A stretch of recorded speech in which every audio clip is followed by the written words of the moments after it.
Team India ने border Gavaskar trophy में शानदार गेम दिखाया है और उसी के कारण अभी तक सीरीज 1-1 से बराबर पर है, क्योंकि अभी तक बीजीटी में जो 3 टेस्ट मैच खेले गए हैं उसमें एक टेस्ट मैच टीम इंडिया ने जीता, एक ऑस्ट्रेलिया ने जीता और एक ड्रॉ हुआ है। जिस तरीके से बॉर्डर गावस्कर ट्रॉफी का जो शेड्यूल आया था उससे कहीं ना कहीं यदि उस शेड्यूल को आप ध्यान से देखेंगे तो उस शेड्यूल के जो वेन्यू रखे गए थे वो एक तरीके से टीम इंडिया को परेशान करने के लिए या कहें कि टीम इंडिया को फंसाने के लिए रखे गए थे, क्योंकि जिस तरीके से पहला टेस्ट मैच जो रखा गया था वो रखा गया था पर्थ में। पर्थ जो कि वर्ल्ड का सबसे फास्ट पिच माना जाता है, खास करके यदि बात की जाए वहाँ की जो बाउंस और पेस है उसमें अच्छे बैट्समैन नहीं खेल सकते हैं, लेकिन हुआ उसका उल्टा। टीम इंडिया तो नहीं फंसी उस पिच पर, लेकिन ऑस्ट्रेलिया की टीम जरूर फंस गई और टीम इंडिया ने पर्थ टेस्ट आसानी से जीत लिया। इसके बाद यदि सेकंड टेस्ट की बात की जाए तो सेकंड टेस्ट मैच जो कि एडिलेड में खेला गया था और वो था डे नाइट टेस्ट मैच, और day night test match Australia में अभी तक कोई भी टीम बाहर से आकर नहीं जीत पाई है। तो एक तरीके से जो ऑस्ट्रेलिया की चाल थी, एक तरीके से था कि फर्स्ट टेस्ट पर्थ में रखा जाए, सेकंड एडिलेड में रखा जाए, ताकि टीम इंडिया यहां पर भी सेकंड टेस्ट मैच हार जाए और वो सीरीज में स्टार्टिंग से ही पीछे चले। और वो भी कुछ ऐसा ही, सेकंड टेस्ट में तो टीम इंडिया बुरी तरीके से हारी, लेकिन जब थर्ड टेस्ट आया तो थर्ड टेस्ट जो कि ब्रिस्बेन में खेला गया था और ब्रिस्बेन की पिच भी फास्ट पिच मानी जाती है, बाउंसी पिच जो होती है, और वहाँ भी ऐसा कहा जाता है कि वहाँ भी जो भी विजिटर्स टीम होती है उसका वहाँ पर जीतना लगभग नामुमकिन होता है। लेकिन इसके पहले जो सीरीज खेली गई थी वहाँ पर ब्रिस्बेन में ही टीम इंडिया ने ऑस्ट्रेलिया का गाबा का घमंड तोड़ा था, लेकिन इस बार टीम इंडिया वहाँ पर इस तरीके से नहीं खेली गई, लेकिन किसी भी तरीके से टीम इंडिया ने यह टेस्ट मैच को ड्रॉ करवाया और इस तरीके से अभी तक यह जो सीरीज है वो 1-1 से बराबर हैं। अब आने वाले जो 2 टेस्ट मैच हैं उसमें से एक टेस्ट मैच मेलबर्न में है और सेकंड टेस्ट मैच जो है वो सिडनी में है। ये 2 जो वेन्यू है वो कहीं ना कहीं टीम इंडिया को सूट करते हैं, क्योंकि ये जो 2 वेन्यू हैं ये वेन्यू इस तरीके से हैं जैसे टीम जो इंडिया में जिस तरीके के वेन्यू रहते हैं वो उस तरीके के वेन्यू हैं। और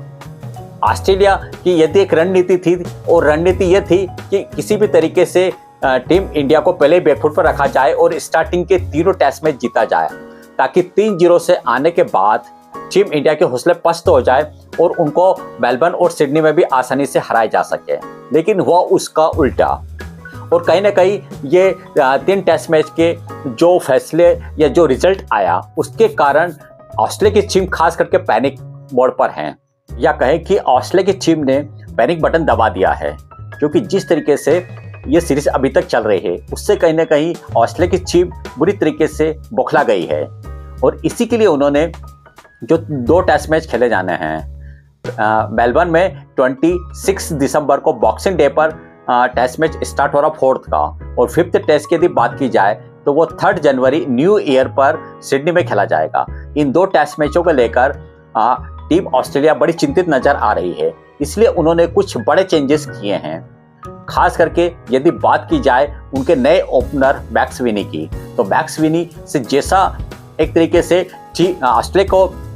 था कि मैक्स विनी अच्छा खेलेंगे, लेकिन वो उस तरीके से लय में नजर नहीं आए हैं। और पिछली जो उसकी कुछ इनिंग देखी जाए तो उस इनिंग में वो अच्छी तरीके से नहीं चल पाए हैं, इसलिए उन्हें बाहर का रास्ता दिखाया गया है और उनकी जगह सैम क्वांटस एक नए प्लेयर को लेकर आए हैं। और ऐसा कहा जाता है कि क्वांटस जो प्लेयर हैं वो प्रथम श्रेणी जो अभी तक उन्होंने 11 मैच खेले हैं उसमें वे अटैकिंग क्रिकेट खेलते हैं। जिस तरीके से ट्रेविस हेड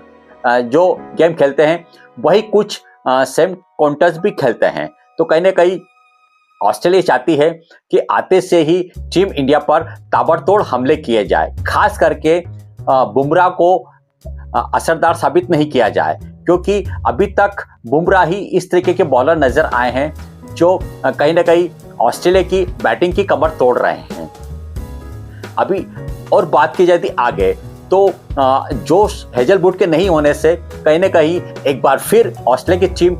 परेशानी में नजर आ रही है और उन्होंने इसके लिए टीम में कुछ चेंजेस किए हैं। जॉय रिचर्डसन जो कि लंबे समय के बाद वापस टीम को ज्वाइन कर रहे हैं और सेन एबॉट ये 2 पेस बॉलर भी उन्होंने रखे हैं। अब देखना है कि जो ऑस्ट्रेलिया की टीम है वो अपनी प्लेइंग 11 में इनमें से किन किन प्लेयर को रखती है। सेम कॉन्टेस्ट का खेलना तो लगभग पक्का है।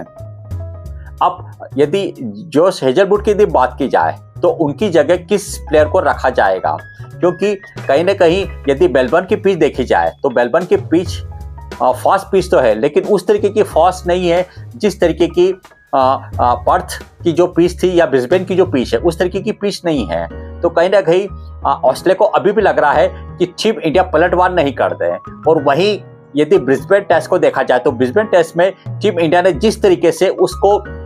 ड्रॉ करवाया है उसमें कहीं ना कहीं टीम इंडिया अपनी जीत मान रही है, क्योंकि जिस तरीके से टीम इंडिया के विकेट जल्दी जल्दी गिर रहे थे उससे लग रहा था कि टीम इंडिया यह मैच एक इनिंग से हार जाएगी। वो तो एक तरीके से लास्ट जो जोड़ी आकाशदीप और बुमराह की थी उसके कारण टीम इंडिया ने जैसे तैसे फॉलोअन बचाया, और फॉलोअन बचाने के बाद कहीं ना कहीं जो टीम इंडिया की आप खुशी देखने लायक थी, और उससे कहीं ना कहीं आने वाले जो 2 टेस्ट मैच है उसमें टीम इंडिया को जरूर बड़ा पलटवार कर सकते हैं। देखना है कि मेलबर्न और सिडनी में टीम इंडिया किस प्रकार के गेम दिखाती है। इस बारे में आपकी क्या राय है कि यह मेलबर्न टेस्ट कौन सी टीम जीतेगी, हमें कमेंट्स करके जरूर बताएं। साथ ही यदि आप चैनल पर पहले बार विजिट करें तो चैनल को सब्सक्राइब करना ना भूलें।